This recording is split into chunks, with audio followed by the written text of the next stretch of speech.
दानभद्रे शनिरया वयं जवितिं लभामो नायको योऽहं मयि आहगनितुर्यन्ते पोफे शुभं रुजः महोगारसमबुद्धा ये भवन्ति अनिशया नानाविन्दरया दन्ता तेन भुच्यन्ति साहोनो।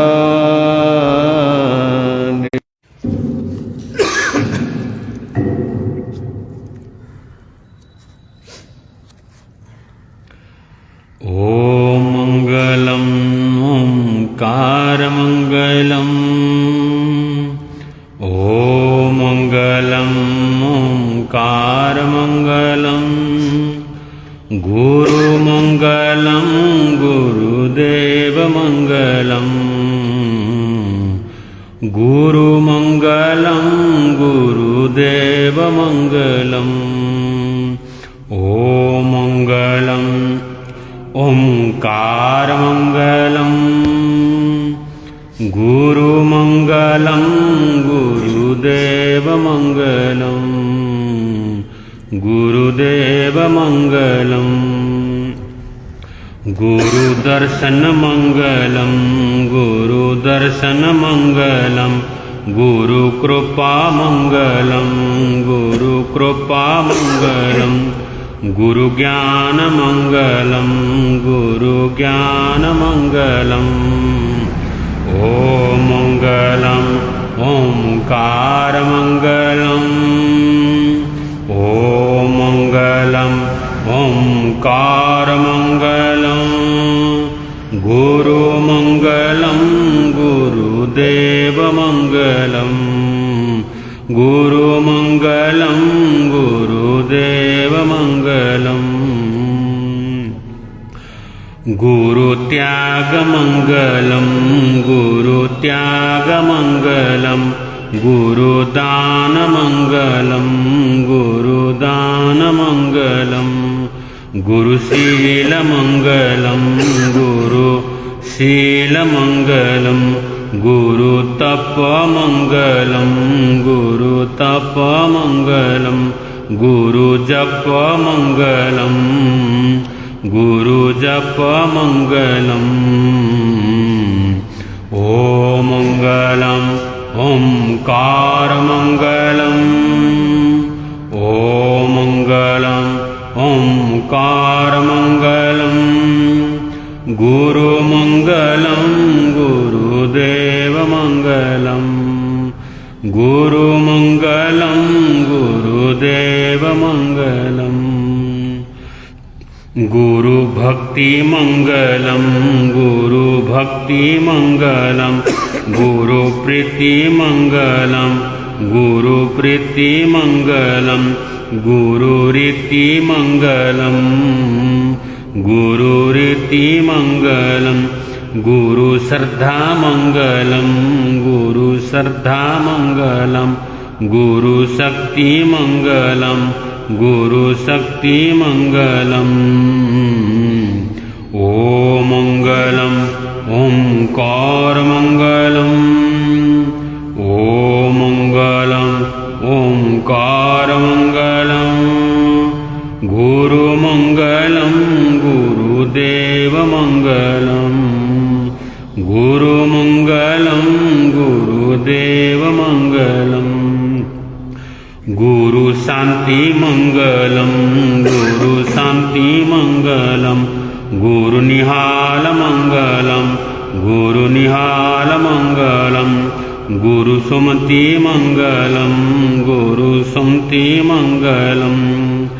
गुरुचिन्तनमङ्गलं गुरुदेवमङ्गलं गुरुमङ्गलं गुरुदेवमङ्गलं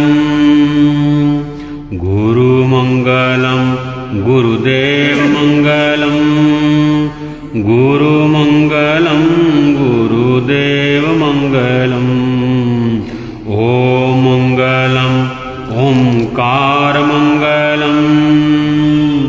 ॐ मङ्गलम् ओङ्कारमङ्गलम् गुरुमङ्गलं गुरुदेवमङ्गलम् गुरुमङ्गलं गुरुदेवमङ्गलम्।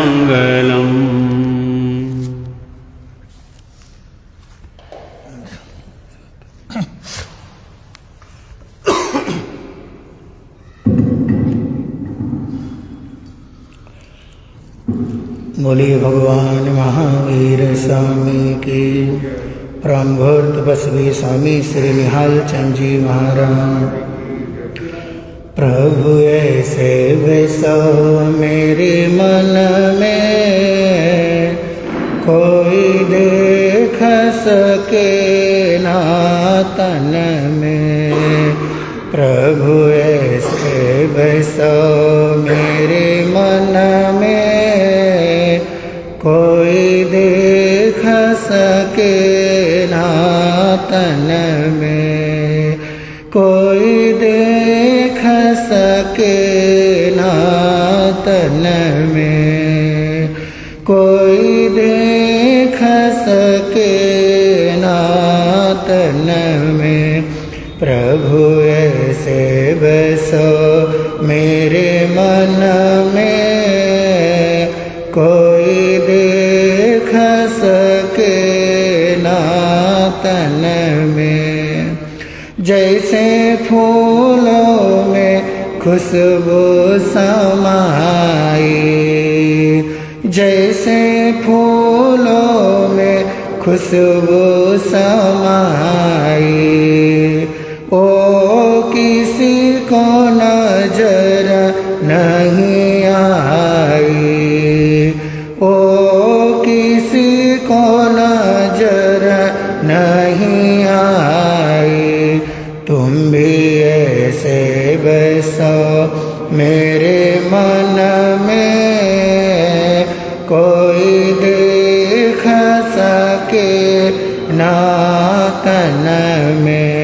तुम भी ऐसे बसो मेरे मन में, कोई देख सके ना।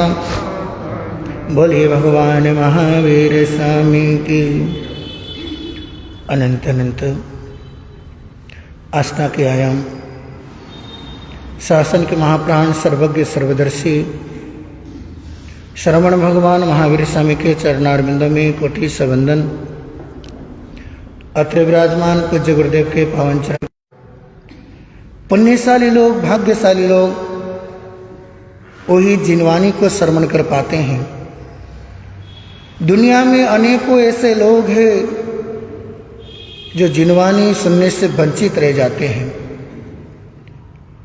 जिनके अशुभ कर्म खत्म होकर के शुभ कर्म जागृत हो गए हैं, जो हलुकर्मी आत्माएं हैं, जो भव्य आत्माएं हैं, वही क्या है जिनवाणी का रसपान कर सकती हैं। आप सभी भव्य आत्माएं हैं, आप सब पुण्यशाली आत्माएं हैं जो गुरु दरबार में उपस्थित हुए हैं। भगवान महावीर ने 7 प्रकार के डर बताए, 7 प्रकार के भय बताए। यह लोग भय से लेकर के मरण भय, ये 7 प्रकार के डर हैं, 7 प्रकार के भय हैं। इन 7 प्रकार के भय में सबसे अधिक अगर किसी चीज का भय है, अगर किसी चीज का डर है तो मरण भय, मृत्यु का डर है। आज हर कोई जीना चाहता है, चींटी से लेकर हाथी तक, एक लकड़हारे से लेकर के देवराज इंद्र तक हर कोई जीना चाहता है, मरना कोई नहीं चाहता है। भले दुख है, बड़े परेशानियां हैं, परेशान मन होकर के इंसान चाहता है कि हे परमात्मा मुझे उठा ले, अगर साक्षात यमदूत या यमराज उठाने के लिए आ जाए, कहेगा भाई साहब मैं तो अभी जीना चाहता हूं, मैं तो अभी मरना नहीं चाहता हूं। इसलिए दुनिया में सबसे बड़ा डर है मौत का डर, और दुनिया में सबसे बड़ा सत्य है मौत। मौत से बढ़कर के सत्य भी दुनिया में नहीं है, और मौत से बड़ा डर इस दुनिया में दूसरा कोई नहीं है। इसलिए जीना हर कोई चाहता है, मरना कोई नहीं चाहता। लेकिन इंसान जीना क्यों चाहता है? इंसान से पूछा जाए भाई तू जीना क्यों चाहता है, वो कहेगा नहीं मालूम कि मैं क्यों जीना चाहता हूं। आज इंसान जी रहा है, लेकिन यह नहीं पता कि मैं क्यों जी रहा हूं। एक व्यक्ति से पूछा कि भाई तो जी क्यों रहा है? कह रहा महाराज सुसाइड करने की हिम्मत नहीं है, इसलिए मैं जी रहा हूं, क्योंकि मैं मर नहीं चाहता। मैं यही नहीं पता, लेकिन मैं सुसाइड करने की हिम्मत नहीं है, आत्महत्या करने की हिम्मत नहीं है, इसलिए मैं जी रहा हूं। 90% लोगों को नहीं पता कि हम जी क्यों रहे हैं। इंसान श्वासें चल रही हैं, लेकिन जीवन का क्या ध्येय है, जीवन का क्या लक्ष्य है, इंसान को लक्ष्य का विदित नहीं है। बस सांसें चल रही हैं, संसार के प्रपंच में लगा हुआ है, 18 पापों के सेवन में रहते हैं, लेकिन जीना क्यों चाहता है, जीव क्यों रहा है, उसका बोध नहीं है। उसको एक लक्ष्य होना चाहिए जीने की, कि मैं जी क्यों रहा हूं।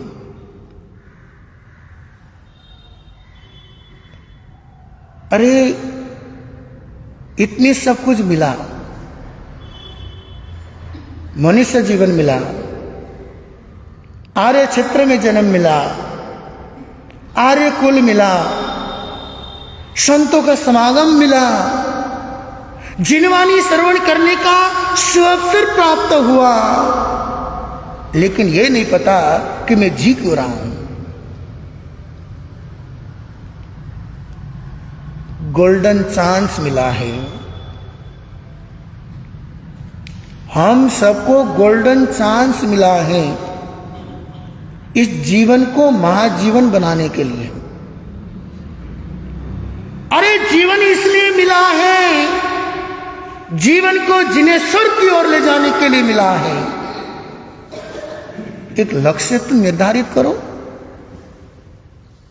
आज हमारा कोई लक्ष्य ही नहीं है। घर से दुकान आए, दुकान से घर आए, कभी कभी हिल स्टेशन में घूमने चले गए, मौज मस्ती करने के लिए चले गए, ये जीवन का लक्ष्य नहीं है।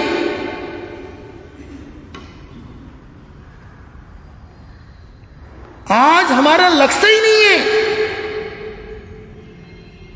किसी से पूछा जाए कि भाई तू चाहता क्या है, कहता महाराज मोक्ष से जाना चाहता हूं। ऐसा झूठ की बात है, कोई नहीं जाना चाहता मोक्ष। संतों के आगे कह देंगे महाराज मोक्ष से जाना चाहते हैं, डेवलप में जाना चाहते हैं, हम अपने जीवन को सुधारना चाहते हैं, ये सब झूठ है। अगर ऐसा होता तो तुम्हारे कथनी और करनी में फर्क क्यों है? मान लो इतने सारे लोग बैठे हैं, अब मैं आपसे पूछूं, आप अपने अपने मन की बात, आप जाना कहां चाहते हो या क्या? मान लो कोई भी एक इच्छित वस्तु पूर्ण हो जाएगी, मेरठ वालों, मान लो मैं आपकी हर इच्छा को पूरी कर सकता हूं, मान लो। अब मैं आपसे पूछूं, कोई भी एक मनौती मांग लो, ईमानदारी से बताना। मैं आपसे कहूं आपकी मन की कामना पूर्ण हो जाएगी, आपकी सोची हुई बात हर कोई पूरी हो जाएगी। आप कागज में लिख के दो कि आप चाहते क्या हो। जरा ईमानदारी से बताना। मैं मोक्ष, मुझे प्रतापपुर बाईपास में प्रॉपर्टी मिल जाए, क्योंकि मेरठ के दाम आसमान छू रहे हैं ना। मोक्ष से कोई नहीं मांगेगा। जितना बड़ा धार्मिक हो, लेबल लगा हुआ कि इससे बड़ा धार्मिक कोई है ही नहीं, वो भी चाहेगा महाराज मुझे ये चाहिए। मंजिल सामने है, जब तक लक्ष्य निर्धारित नहीं करोगे, जब तक चलोगे नहीं होती है वो मंजिल का, फिर वो लक्ष्य भी काम का नहीं है। इसलिए बहुत कुछ सुनाना बाकी है मेरठ वालों, आप तो सुनते रहते हैं, 12 महीने चलते हैं आपके यहां प्रवचन। इसलिए समय भी हो रहा है, क्योंकि 15 मिनट का वक्त मिला था, शायद 15 मिनट हो गए होंगे, तो इसलिए समय आएगा फिर चर्चा करेंगे कि हमारा लक्ष्य कैसा होना चाहिए, हम कैसे मोक्ष मंजिल के नजदीक बढ़ सकते हैं। क्योंकि अभी हमारी यात्रा शुरू हुई नहीं है। कोल्लू का बैल घूमता रहता है, पहुंचता है क्या कहीं? मेरा हमें ये नहीं पता कि क्यों कर रहे हैं, सामयिक कर रहे हैं, पता ही नहीं कि क्यों कर रहे हैं, माला कर रहे हैं, पता नहीं क्यों कर रहे हैं, संतों के दर्शन कर रहे हैं, पता नहीं क्यों कर रहे हैं, परमात्मा की भक्ति कर रहे हैं, हमें पता ही नहीं है कि भक्ति क्यों कर रहे हैं। जब तक पता ही नहीं है तुम्हें, तो मोक्ष की यात्रा कहां से शुरू होगी। इसलिए मेरठ वालों, बोलने से नहीं होता, शुरू करने से होता है। इसलिए समय आएगी, बहुत सी बातें हैं, फिर समय के हिसाब से करेंगे। तो और अधिक वक्तव्य लेता हुआ अपने वक्तव्य पर यहीं पर विराम देता हुआ ओम ब्रह्म।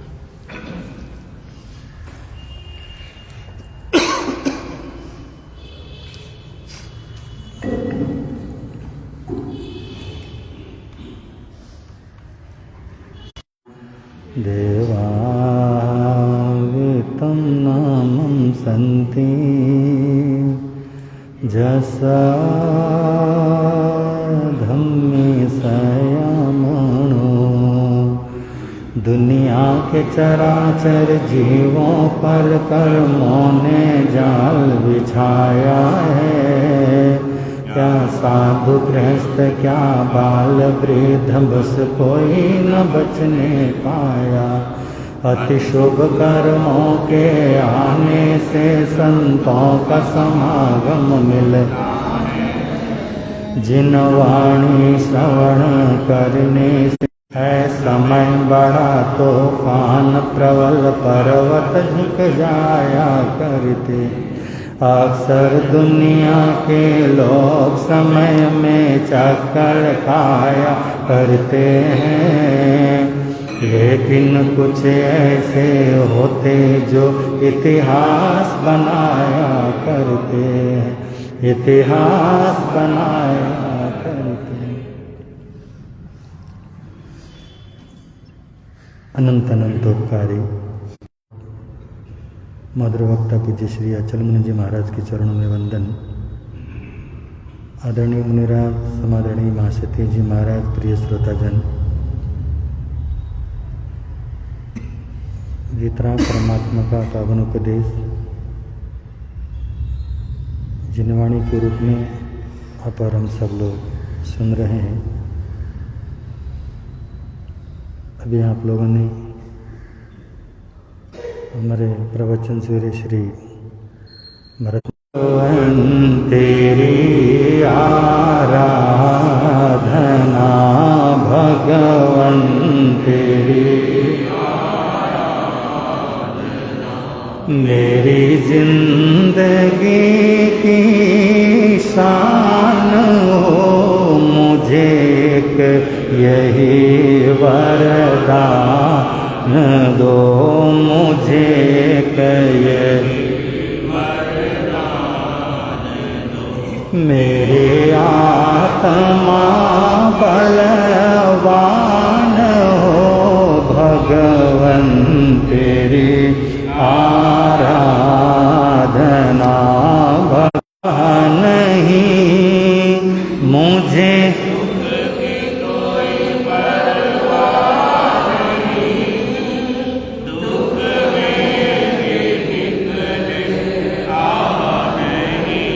बस एक तेरा ध्यान हो, बस एक तेरा ध्यान हो, होठों पे तेरा नाम हो, भगवन तेरी आराधना,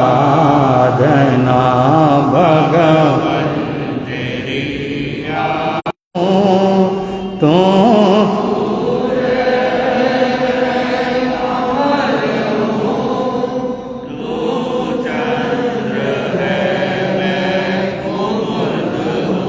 तब कमल पद में स्थान हो, तब कमल पद में स्थान।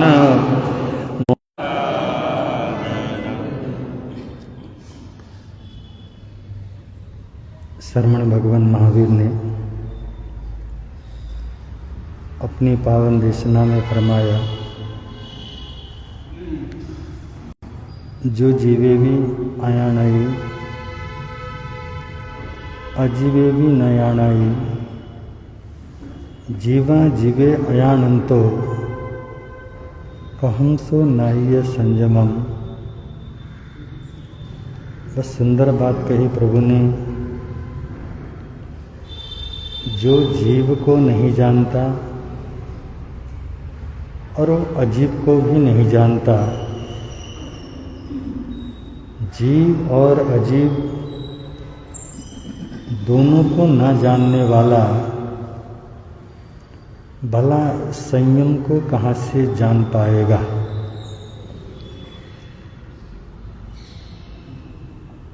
न हमें जीव के बारे में बोध है, ज्ञान है, नहीं हमें जो लक्ष्य होता है, साधक का लक्ष्य क्या है, साधना करने वाले व्यक्ति से हम पूछें, शायद उसको भी कम ही पता चलेगा। अभी आप लोग प्रवचन सुन रहे थे कि हम बिना लक्ष्य के यात्रा कर रहे होते हैं, हमारा कोई गंतव्य नहीं, हमारा कोई लक्ष्य नहीं।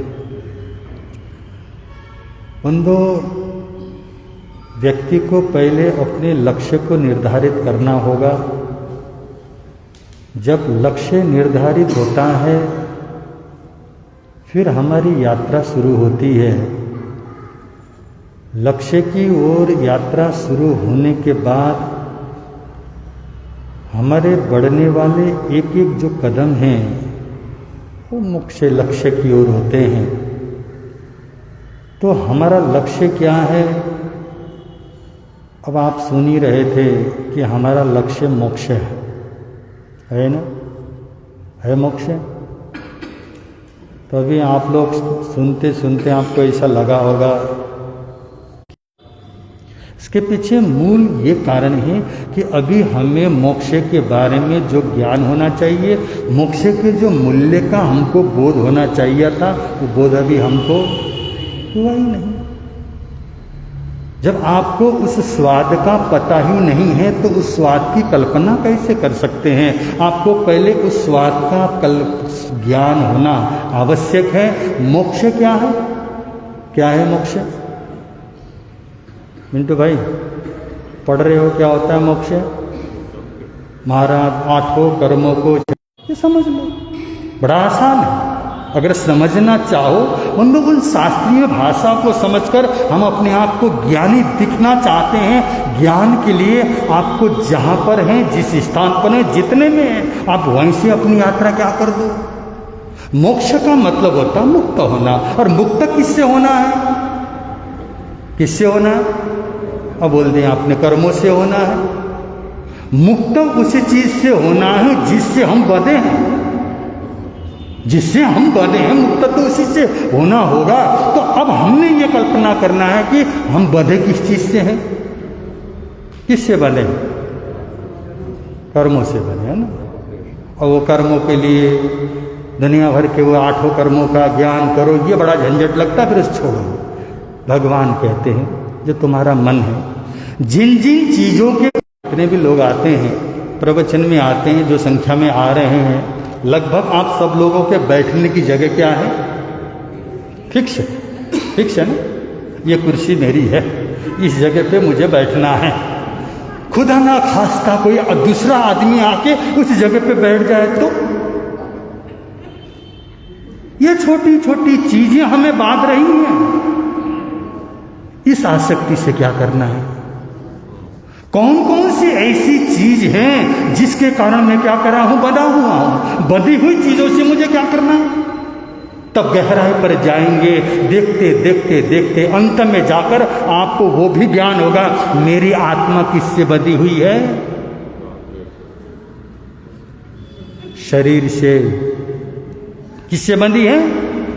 अनादिकाल से जो हमारी आत्मा इस संसार में मेरा मेरा मेरा नहीं होता। अब जरा सा आपको कोई नाम मिल गया और वो नाम आपने ये समझ लिया मेरा है। अरे बाबा, ये नाम तो किसी ने तुमको दिया, ये शब्द मिला था, बस ये परिचय के लिए शब्द मिला था, परंतु हम क्या हो जाते हैं? उससे बंध जाते हैं। तो ज्ञानी पुरुष कहते हैं तुमने अगर मुक्त होना है इस संसार में रहते हुए, उन चीजों के साथ क्या करो? अपने बंधन को तोड़ना शुरू करो। बाह्य बंधन परिवार के साथ, और जो हमारा धन संपत्ति, पद पैसा, प्रतिष्ठा, जिससे हम लोग क्या हैं? बंधे हुए हैं। उन बंधे हुए वस्तुओं से धीरे धीरे हम अपने आसक्ति को कम करते हैं। अंत में जाकर के बंधो, ये हमारा शरीर क्या है? सबसे बड़ा बंधन है। और शरीर का बंधन भी टूट गया तो आत्मा क्या हो गया? अपने स्वभाव में पहुंच गया, वो मुक्ति हो गई। परंतु आज पकड़े हैं, पकड़ते हैं, पकड़ते जा रहे हैं, पकड़ते जा रहे हैं। आपको कल पे भी कल्पना की, बाजार में जाते हैं, किसी शोरूम में जाते हैं, जाते ही एक वस्तु दिखाई देती है, आंखों दिखाई कर रहे थे। हर दीपावली में कितना अनावश्यक वस्तु को आप क्या करते हैं घर से? ये देखो, ये जमा करने की जो हमारी आदत बन गई, हर चीज से हम बंध जाते हैं। तो भगवान कहा मुच्छा परिगो बुत्तो का, ना जो मूर्छा है वो परिग्रह है। अपरिग्रह कभी किसी को सुख नहीं देती। हम चाहते तो हैं, जो परिग्रह जमा किया जाता है हमको कहता है ये मुझे सुख देगा, नहीं, दुख ही देता है। कैसे? सोना आपको दुख देता है? संपत्ति आपको दुख देती है? सुख देता है ना? हम लोग को चले तो सुख देता है नहीं। जब धन आ जाता है, रात को अगर चूहा भी इधर उधर क्या घूम जाए तो डर लगता है, चोर तो नहीं आए। 10 बार जाकर के क्या करते हो? वो दरवाजा चेक करते हो, बंद किया या? और साधु संत बेचारा जा रहे हैं, जाते जाते पेड़ के नीचे क्या हो जाते हैं? चटाई बिछा के सो जाते, कोई परवाह नहीं। क्या लेगा? भय वहां है जहां कुछ होता है, फिर भी चाहिए चाहिए चाहिए चाहिए। इसलिए भगवान कहते हैं जो जीव को नहीं जानता वो अजीब को नहीं जानता। जब जीव और अजीब का ज्ञान जिसको नहीं होता, वो संयम पर क्या हो सकता? अग्रसर साधना नहीं कर सकता, वो संयम को समझ नहीं पाएगा। तो आज अगर हमें संयम को समझना है, सबसे पहली शर्त है जीव और अजीव, शरीर क्या है और आत्मा क्या है। और ये बातें कोई पहली बार नहीं, कितनी बार हम लोग सुन चुके हैं। अब जैसे हमारे महाराज बोल ही रहे थे ना, भोजन का मूल्य होगा, भोजन का ज्ञान होगा तो उसके मूल्य का ज्ञान होगा। आज तो हमको संसारी क्या करता है? प्रवचन चल रहा है, चलते चलते महाराज ने बड़े जोरदार ढंग में क्या कर दिया? प्रवचन सुना दिया। और अंत में जाके 1 घंटे के बाद कहा कि कौन सा ऐसा व्यक्ति जो मोक्ष में जाना चाहता है? एक ने भी हाथ खड़ा नहीं किया। निराश होगी ना? देखो इतना प्रवचन दिया, इतना मैंने तो मोक्ष के बारे में ज्ञान दिया, परंतु कोई भी क्या जाना नहीं। एक ने भी हाथ नहीं कहा। उसमें से एक माइके लाल ने क्या कर दिया? पूरी सभा में एक व्यक्ति ने हाथ खड़ा किया तो संतों ने पूछा, शाबाश, कम से कम एक व्यक्ति तो क्या कर रहा है, मोक्ष में जाना चाह रहा है। उसको बुलवाया नजदीक, उन्होंने कहा कि भाई चलो, मोक्ष में जाना चाहते हो तो अब तुम क्या कर लो, दीक्षा की तैयारी करो। अब बेचारा उनको भी क्या कर दिया, 10 साल के लिए और 15 साल के लिए।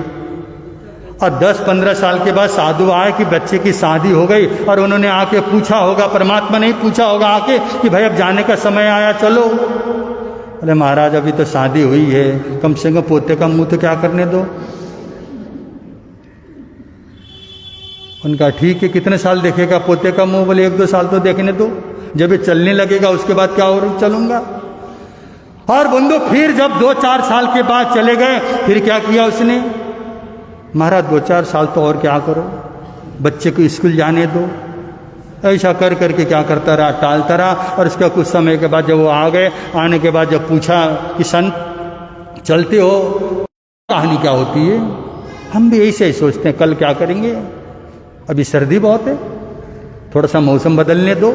मौसम बदलता है, अब कब बदला पता ही नहीं चला, फिर क्या हो जाता है, निकल जाता है। फिर तब जब इस तरह से समय निकलेगा तो मोक्ष का ज्ञान छूट जाएगा। फिर मोक्ष का जब ज्ञान होगा, मोक्ष का मूल्य का पता चलेगा, तो बंदे मोक्ष के लिए फिर वो क्या करेगा, लालायित होगा। तो हमें भी क्या करना है, मोक्ष में जाना है। और मोक्ष में जाना है तो श्रद्धा सबसे क्या है, पहली आवश्यकता। कहते हैं चत्तारी परमम गाणी दुल्लाहणीय जंतुणो मानुसत्तम सुई श्रद्धा संयममीय वीरियम, कि जैसे मनुष्य भाव प्राप्त होना मुश्किल है और धर्म श्रवण का मिलना भी मुश्किल है, जो हम दोनों चीज़ें हमको मिली हुई है। हमको मनुष्य भाव भी मिला, धर्म श्रवण का अवसर भी मिला, और बंदो धर्म के प्रति श्रद्धा भी क्या हुई है। ठीक है, आज हम लोग श्रद्धा तो करते हैं, श्रद्धा के बारे में बड़ी गहरी व्याख्या भी हो जाती है, परंतु जो सम्यक श्रद्धा आनी चाहिए वैसी श्रद्धा भी क्या हो रही है, मन में नहीं आ रही है। ऐसा विश्वास जिस दिन आएगा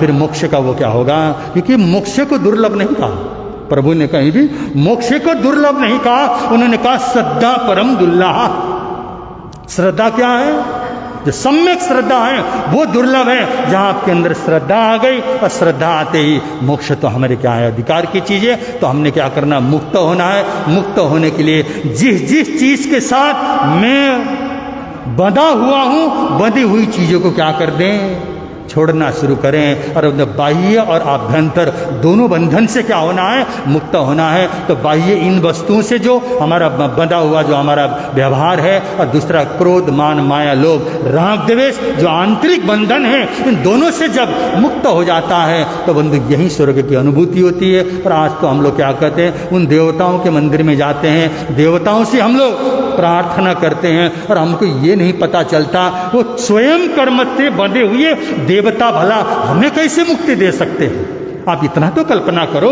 स्वयं देवता कर्मों से बंधा हुआ है, और बंधे हुए से हम मुक्त की क्या करते हैं, भीख मांगते हैं। ये कभी नहीं होगा। मोक्ष के लिए तो आपको क्या करना पड़ेगा, स्वयं को जानना पड़ेगा। कि अभी आपने भजन भी सुना था, प्रभु ऐसे बसो क्या है दिल में, बंधो प्रभु तो क्या है, अंदर बसा हुआ परमात्मा अंदर बसा हुआ है। उस परमात्मा का बोध हो जाए, ज्ञान हो जाए, तो निश्चित रूप में हमें हमारे लिए भी वो मोक्ष ज़्यादा दूर नहीं है। मोक्ष निश्चित रूप में हमारे अधिकार की चीज़ है, और भव्य आत्माओं के लिए प्रभु ने बहुत कुछ दे रखा है, बस समझने की देरी है। जब समझ में आएगा सब कुछ हमें मिल सकता है। इसमें कहते मिलता है, मिलता है वाणी से मिलता,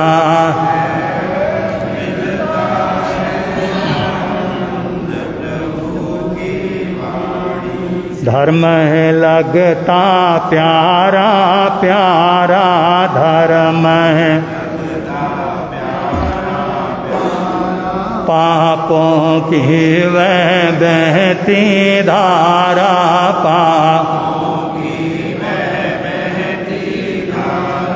हो जाती है बंद प्रभु की वाणी से,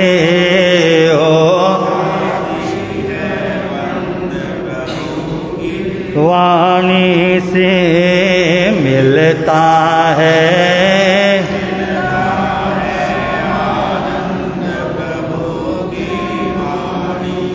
प्रवर्तक शांति गुरुवर प्यारे प्रवर जीवन नैया के रखवाले जीवन जोड़ गए संबंध प्रभु की वाणी से जो भो की वाणी से मिलता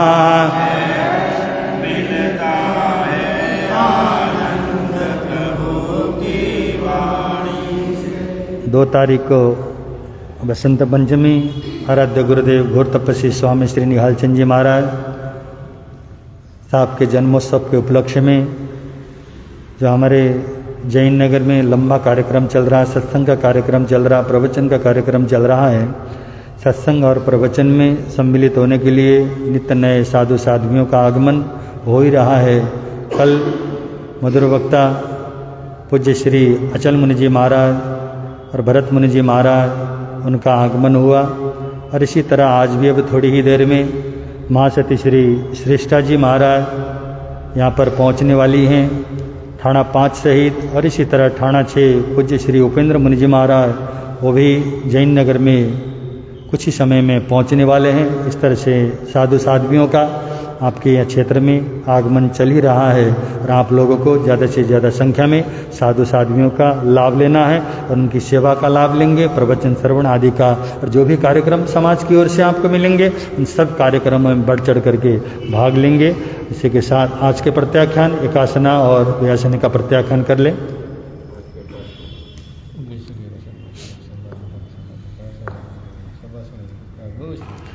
संघ की ओर से सूचना उसके बाद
चैताभर्मसं जगवत्याहु शरणं भजामि केवलीकनतो धम्मो शरणं भजामि ये चार शरण दुःखहरण जगत में